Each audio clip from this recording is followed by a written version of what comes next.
Un dimanche après-midi tranquille, un coup frappé à la porte de la salle de bain changea tout, et je n'étais pas prêt à ce qui allait se passer ensuite.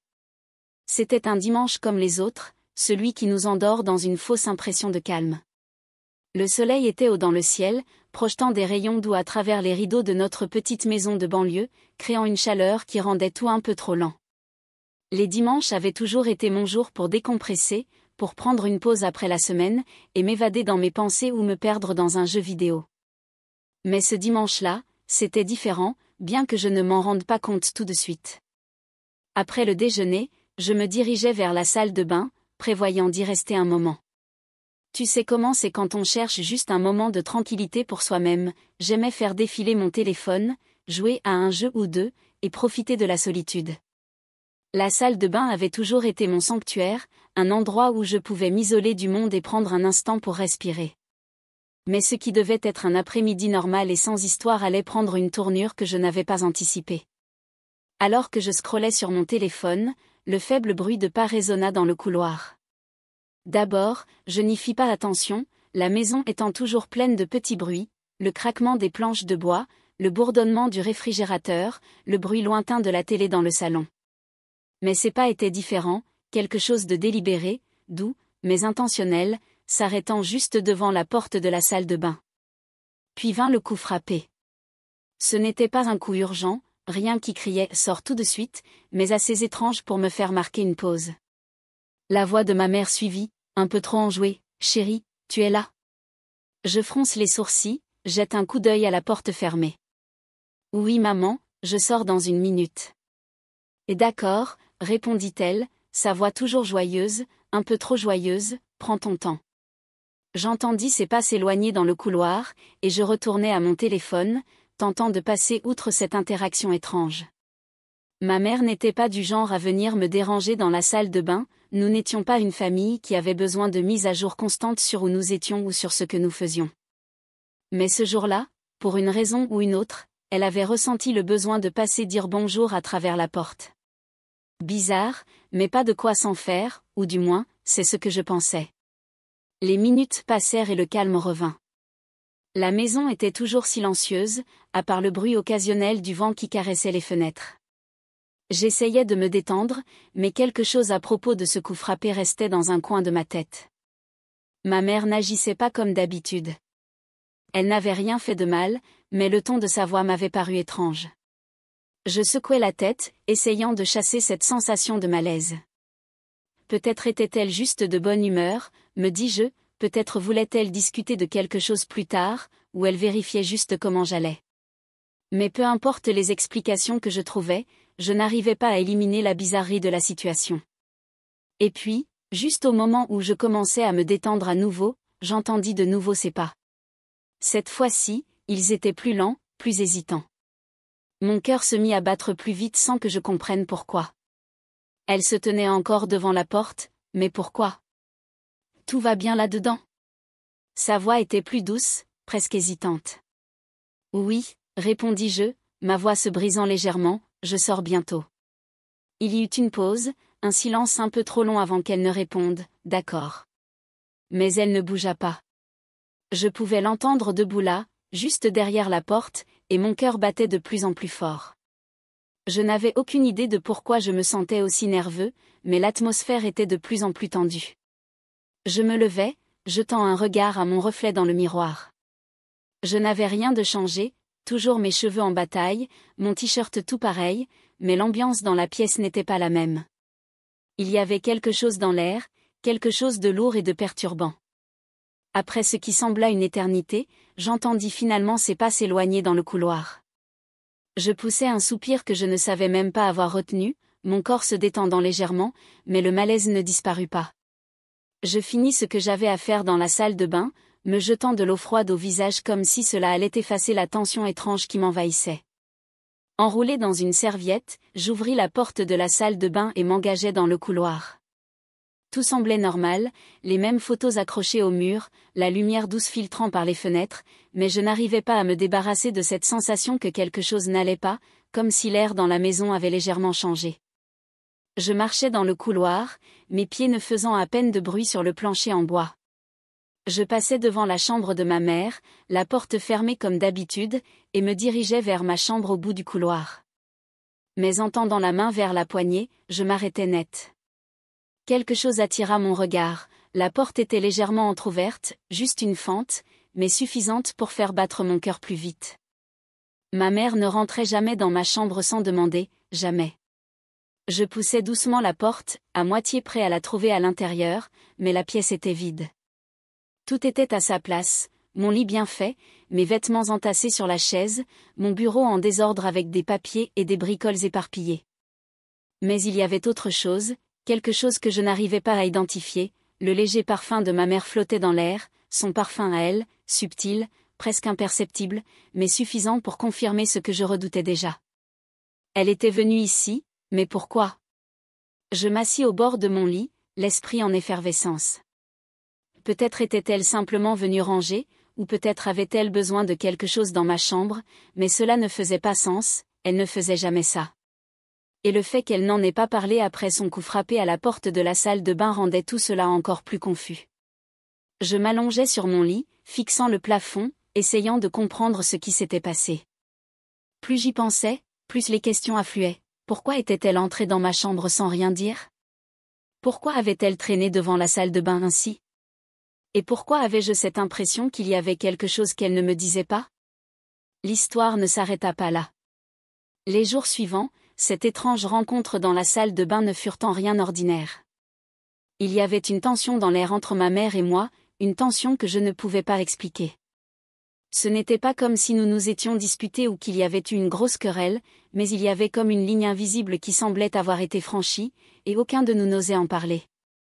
Je n'étais pas sûr de comment aborder cela, ou même si je devais essayer, mais la tension, subtile mais indéniable, restait entre nous, comme si elle attendait quelque chose. Tout commença par de petites choses, la façon dont elle me regardait, un peu trop intensément quand j'entrais dans une pièce, ou la manière dont elle semblait toujours être là, trouvant toujours une excuse pour être dans la même pièce que moi.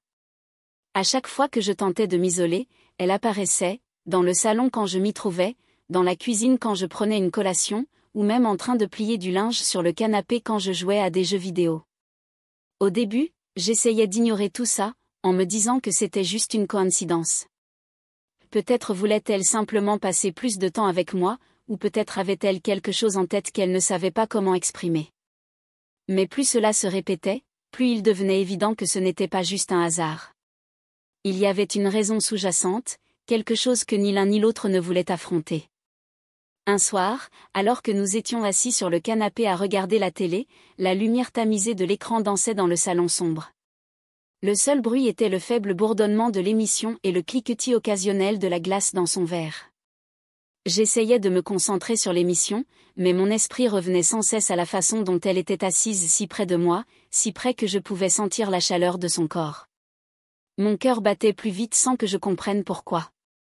Elle ne disait pas grand-chose, juste quelques commentaires occasionnels sur l'émission, mais chaque mot semblait plus lourd, comme s'il y avait quelque chose derrière. Je gardais les yeux rivés sur l'écran, mais tout ce à quoi je pensais, c'était l'espace entre nous, ou plutôt, l'absence d'espace. Ma peau frissonnait chaque fois que son bras frôlait le mien, et je me surpris à me demander pourquoi j'étais soudainement aussi conscient de chaque petit mouvement qu'elle faisait. Quand le générique de fin arriva et que l'émission se termina, je ressentis une vague de soulagement, peut-être à cause de la tension de rester si proche si longtemps, mais j'étais prêt à me lever, à mettre de la distance entre nous. Je tendis la main vers la télécommande pour éteindre la télévision, mais avant que je puisse bouger, elle parla. « Tu as vraiment grandi. » Ce n'était plus quelque chose dont on pouvait simplement s'éloigner. Mais même à mesure que tout se déroulait, il y avait une partie de moi qui n'arrivait pas à comprendre pleinement ce qui se passait. Comment en étions-nous arrivés là? Comment les choses avaient-elles escaladé si rapidement? Je savais que c'était mal, je le savais, mais dans l'intensité du moment, rien de tout cela ne semblait avoir d'importance. La seule chose qui comptait, c'était la façon dont son toucher faisait frissonner ma peau, la façon dont chaque baiser, chaque caresse envoyait une décharge d'électricité à travers moi. Il n'y avait plus de retour en arrière maintenant, nous avions franchi une ligne que ni l'un ni l'autre ne pouvions effacer. Et pourtant, dans ce moment, cela ne semblait pas être une erreur. C'était comme si c'était quelque chose que nous contournions depuis des jours, peut-être même des semaines, et maintenant que c'était en train de se passer, il n'y avait plus moyen de l'arrêter. Je ne sais pas combien de temps nous sommes restés là, perdus l'un dans l'autre, le temps semblait avoir perdu toute signification. Cela aurait pu être des minutes, ou cela aurait pu être des heures. Tout ce que je savais, c'est que lorsque je me suis finalement reculé, mon esprit tournait à 1000 à l'heure, envahi par une multitude de pensées, mais aucune de ces pensées n'était suffisante pour dominer l'attraction que je ressentais encore pour elle. Elle me regarda, ses yeux remplis d'un mélange d'émotions que je ne pouvais pas commencer à déchiffrer. Pendant un moment, nous restâmes là, à nous regarder tous les deux, essayant de reprendre notre souffle, essayant de comprendre ce qui venait de se passer. Mais avant que je puisse dire quoi que ce soit, avant même que j'aie le temps de trouver les bons mots, elle m'embrassa à nouveau. Ce n'était pas comme les autres baisers, celui-ci était plus doux, plus lent, rempli de quelque chose de plus profond, quelque chose de plus que de l'attirance physique. C'était comme si elle essayait de me dire quelque chose sans mots, comme si elle cherchait à me faire comprendre ce que ni l'un ni l'autre n'avions le courage de dire à haute voix. Et dans ce moment-là, je le ressentis aussi. Ses mains se posèrent sur ma taille, me tirant un peu plus près, alors que le baiser devenait plus intense. L'air autour de nous était lourd du poids de l'instant. Nous bougeayions ensemble dans un rythme silencieux, le monde extérieur oublié, alors que nous nous perdions l'un dans l'autre. Ce n'était pas précipité, mais rempli d'une tendresse qui faisait accélérer mon cœur, une connexion qui semblait à la fois familière et nouvelle. La chaleur de son corps contre le mien me ramenait à la réalité, me réconfortait, et pour la première fois depuis longtemps, je me sentais complètement présent, capturé dans l'intimité du moment. Nous ne parlâmes pas après cela. Il n'y avait pas de mots capables de décrire ce qui venait de se passer, aucune façon d'expliquer les émotions tourbillonnant autour de nous comme une tempête. Nous restâmes là côte à côte, le silence entre nous lourd de tout ce que nous ne disions pas. À mesure que la soirée avançait, l'intensité du moment commença à s'estomper, remplacée par une tranquillité presque paisible. Je pouvais sentir sa tête reposée contre mon épaule, sa respiration lente et régulière, et pour la première fois depuis des heures, mon esprit commença à se calmer. Mais même lorsque le calme s'installa autour de nous, je savais que rien ne serait plus jamais pareil. Nous avions franchi une ligne que nous ne pouvions pas repasser, nous étions entrés sur un territoire pour lequel ni l'un ni l'autre n'étions prêts, et bien que la nuit se soit terminée dans le silence, la vérité non dite flottait lourdement entre nous. Ce n'était pas la fin, loin de là. Il y aurait des conséquences, il y en a toujours. Mais à ce moment-là, alors que nous étions assis ensemble dans la lumière tamisée du salon, rien de tout cela ne semblait avoir d'importance. Tout ce qui comptait, c'était que quelque chose avait changé, quelque chose avait basculé, et il n'y avait plus de retour en arrière. Le reste de la soirée passa dans un flou de moments silencieux, un tourbillon d'émotions et de tout ce que nous ne pouvions pas contrôler. Nous ne parlâmes pas de ce qui s'était passé, mais il était incontestable que tout s'était produit, et nous l'avions laissé faire. Il n'y avait pas moyen de donner un sens à tout ça, ni d'expliquer la ruée d'émotions, ni les décisions que nous avions prises. Nous existions simplement dans le silence, laissant le poids de la nuit s'installer autour de nous, pleinement conscients que le lendemain porterait son lot de défis et de questions auxquelles nous n'étions pas prêts à faire face. Mais pour l'instant, dans le calme de la nuit, tout ce qui comptait, c'était ça. Tout ce qui comptait, c'était nous. Le matin arriva trop vite. Je me réveillais sous la lumière douce qui filtrait à travers les rideaux, illuminant le salon silencieux où j'avais passé la nuit. Le calme de la pièce contrastait avec le tourbillon d'émotions de la veille, et la réalité de tout ce qui s'était passé s'imprégnait encore plus profondément. Ma mère n'était plus là, à un moment donné elle devait être partie, mais la lourdeur de sa présence persistait, telle une ombre qui planait sur moi. Je me redressais lentement, les événements de la veille revenant comme un RAS de marée accablant et inévitable. Tout avait changé entre nous, et il n'y avait pas d'échappatoire. Je ne pouvais pas faire comme si cela ne s'était pas produit, je ne pouvais pas prétendre que la vie allait redevenir comme avant. Le silence dans la maison était presque suffocant. Je me levai et me dirigeai vers la cuisine, m'attendant à la trouver là, peut-être en train de préparer le petit déjeuner, peut-être m'attendant comme si rien ne s'était passé. Mais la pièce était vide, la maison était vide, et pendant un instant, je n'étais pas sûre de savoir si cela était un soulagement ou une nouvelle couche de tension à ajouter à la pile. Je me servis un verre d'eau, le liquide frais ne faisant rien pour apaiser la tempête à l'intérieur de moi. Mon esprit tournait, un enchevêtrement de pensées que je ne pouvais pas démêler. Que avions-nous fait? Que se passera-t-il maintenant? Les questions étaient infinies, et je n'avais aucune réponse. Il ne fallut pas longtemps avant d'entendre ses pas dans le couloir, légers, mais incontestables. Mon cœur fit un bond en me tournant pour la voir se tenir là, son expression indéchiffrable. Pendant un moment, nous ne disions rien, nos regards étaient épris du poids des mots non dits, la tension palpable. « Bonjour », dit-elle enfin, sa voix douce, presque hésitante. « Bonjour », répondis-je, ma gorge sèche, le mot sortant plus tendu que je ne l'aurais voulu. Je voulais dire autre chose, lui demander ce qui se passait dans sa tête, mais les mots ne venaient pas. Tout semblait trop cru, trop fragile. Nous restâmes là pendant ce qui sembla une éternité, aucune de nous ne sachant comment naviguer dans les conséquences de ce qui venait de se passer. C'était comme si nous étions toutes les deux coincées dans un moment que nous ne savions pas comment dépasser. Le silence s'étira, chaque seconde plus lourde que la précédente. Finalement, elle brisa le silence. « J'ai réfléchi à ce qui s'est passé hier soir, dit-elle, sa voix stable, mais ses yeux trahissant l'incertitude qu'elle ressentait à propos de ce qui s'était passé. Je déglutis difficilement, ma poitrine se serrant. C'était la conversation que j'avais redoutée, et pourtant, elle était inévitable.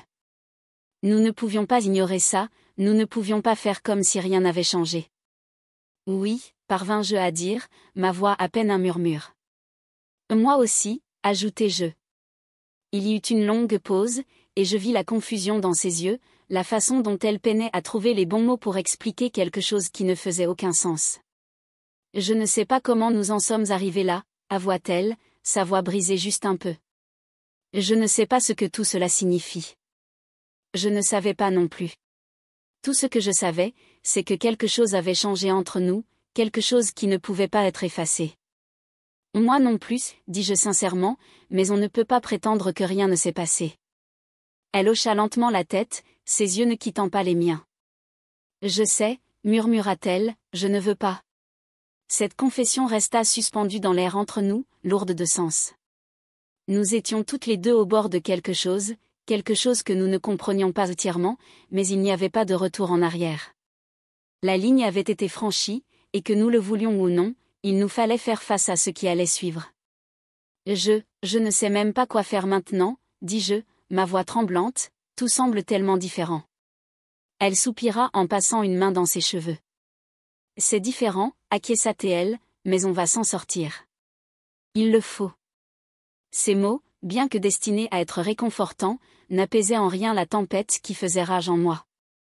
Il n'y avait pas de carte pour ça, aucune façon de prédire ce qui allait arriver. Tout ce que je savais, c'est que nous venions de mettre les pieds dans quelque chose de bien plus compliqué que ce à quoi l'un de nous s'attendait. La journée passa dans une étrange torpeur. Nous faisions toutes les deux semblant de vaquer à nos occupations, cuisiner, nettoyer, prétendre que les choses devaient être faites, mais la tension entre nous ne s'éteignait jamais. C'était comme un accord tacite, aucune de nous n'oserait évoquer ce qui s'était passé, du moins pas encore. Nous avions trop peur d'y faire face, trop peur de ce que cela pourrait signifier. Mais à mesure que les heures s'étiraient, il devenait évident qu'on ne pourrait pas l'éviter éternellement. Le poids de la situation planait sur nous comme un nuage noir impossible à ignorer. Chaque regard, chaque petite interaction semblait chargée du souvenir de ce qui s'était passé la veille, et aucun de nous ne savait comment passer outre. Le soir, nous nous retrouvâmes dans le salon, assis sur des côtés opposés du canapé. Le silence entre nous était assourdissant, l'air lourd des mots non dits. Je n'en pouvais plus, il fallait que je dise quelque chose, que je brise ce silence avant qu'il ne m'étouffe. Je ne sais pas où nous allons à partir de maintenant, dit soudainement, ma voix tranchant l'air calme, mais on ne peut pas continuer à prétendre que tout est normal, parce que ce n'est pas le cas. Elle ne répondit pas tout de suite, les yeux fixés sur un point invisible au loin. Lorsqu'elle parla enfin, sa voix était douce, presque résignée. Je sais, dit-elle doucement, mais je ne sais pas comment réparer ça. Ces mots me frappèrent plus fort que prévu. La prise de conscience qu'il pourrait n'y avoir aucune solution, que ce qui s'était passé aurait peut-être tout changé, me donna un coup de poignard dans le cœur. Je n'avais pas envie de penser à ce que cela impliquait, de faire face à la réalité qu'il n'y avait peut-être pas de retour possible. Je ne veux pas non plus, avouai-je, ma voix à peine audible. Elle hocha la tête, l'air pensif. Peut-être qu'on a juste besoin de temps, suggéra-t-elle, pour réfléchir, pour comprendre ce que nous voulons toutes les deux. Je n'étais pas sûre que le temps soit la réponse, mais c'était la seule solution que nous avions à ce moment-là. Oui, répondis-je. Peut-être. Le silence retomba autour de nous, mais cette fois, il était différent. Il y avait une finalité, une compréhension tacite que nous ne pourrions pas aller de l'avant avant d'avoir pris le temps de tout assimiler.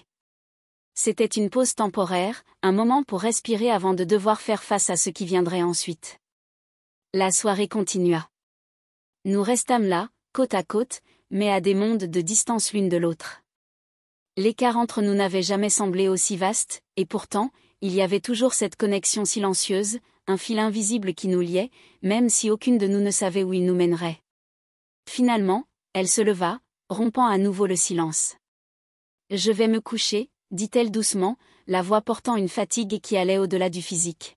« Moi aussi », répondis-je, bien que je savais que le sommeil serait la dernière chose à occuper mes pensées. Elle s'attarda un instant, comme si elle voulait dire quelque chose de plus, mais au final, elle se contenta d'un léger hochement de tête et disparut dans le couloir, me laissant seule avec mes pensées. Je restais là pendant un long moment après son départ, le poids de la journée pesant sur moi.